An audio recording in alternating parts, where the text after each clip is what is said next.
Punjab safe city authority ने पंजाब में पहली दफ़ा flood rescue and relief operation में थर्मल इमेजिंग ड्रोन टेक्नोलॉजी का इस्तेमाल किया है।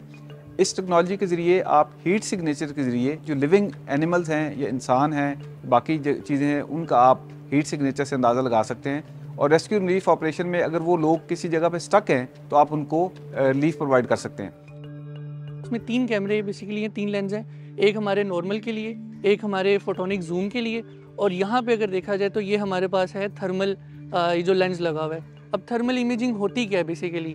ये बेसिकली IR इंफ्रारेड सिग्नेचर्स पकड़ता है। लेट्स से कोई भी जानदार है, जानवर है, वो हीट सिग्नेचर्स जो है इंफ्रारेड एमिट कर रहे होते हैं। अब लेट्स से ह्यूमन बॉडी की बात की जाए तो हमारा जो डिग्री सेल्सियस 36 से 37 डिग्री सेल्सियस है। इसी तरह जो जानवर हैं उनका 38 से 42 के दरमियान होता है। तो ये जो हीट सिग्नेचर्स के मुताबिक कलर कोडिंग जो है वो बनती रहती है। अब कलर कोडिंग हम इस पर चेंज भी कर सकते हैं कि मुझे आइडेंटिफाई हो जाए कि सिर्फ ह्यूमंस मुझे नज़र आएँ या सिर्फ जानवर नज़र आएँ। फ़िलहाल इसको अगर हम नॉर्मल इसके उस पर यूज़ करें तो हमें तमाम जानदार से मुराद तमाम हीट सिग्नेचर जो हैं वो पिक होते हैं। अब लेट्स से कहें कि डेड बॉडी को आइडेंटिफाई करता है, लेकिन वो एक स्पेसिफिक टाइम तक, क्योंकि ह्यूमन बॉडी जब वो मतलब कि कोई भी बॉडी बनती है तो 3 से 4 घंटे तक उसके अंदर हीट जनरेशन या उसका प्रोसेस चलता रहता है। कूल होती रहती, ठंडी होती रहती है, आपने देखा होगा। जैसे ही वो ठंडी होगी तो वो नॉर्मल ऑब्जेक्ट की तरह उसका वो एक सिग्नेचर मिलेगा, ब्लैक या डार्क। उसको वो नहीं करता आइडेंटिफाई डेड बॉडी को। ये जो एक्चुअल सही में काम कर रहा होता है वो रात के टाइम डार्क में,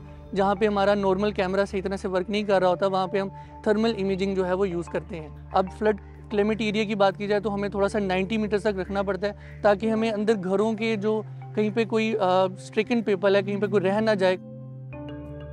इस तरह का एक ऑपरेशन हमने हाल ही में सियालकोट में किया, जिसको आप अपनी स्क्रीन पे देख सकते हैं। इस ऑपरेशन में आप देख सकते हैं कि थर्मल इमेजिंग ड्रोन टेक्नोलॉजी के ज़रिए हमने जो लोग छतों पे स्ट्रैंडेड थे और जो कुछ जानवर थे जो स्ट्रैंडेड थे, उनका हमने पता लगाया। हमारी टीम ने रेस्क्यू 1122, PDMA, डिस्ट्रिक्ट एडमिनिस्ट्रेशन और पुलिस की मदद से उन लोगों को वहाँ पे खुराक फराहम की, जिन लोगों को मेडिकल सपोर्ट की रिक्वायर्ड थी उनको मेडिकल सपोर्ट प्रोवाइड की, और जो लोग जिनकी कोई सेहत में इशू था उनको वहाँ से रेस्क्यू भी किया। तो इस तरह का ऑपरेशन इस वक्त हमारे 13 डिस्ट्रिक्ट्स में जारी है। अभी तक हमारे पास 1500 से ज़ायद कॉल्स मौसूल हुई हैं और तकरीबन 2000 से ज़ायद लोगों को हमने इस ऑपरेशन में इस टेक्नोलॉजी के ज़रिए रेस्क्यू किया है।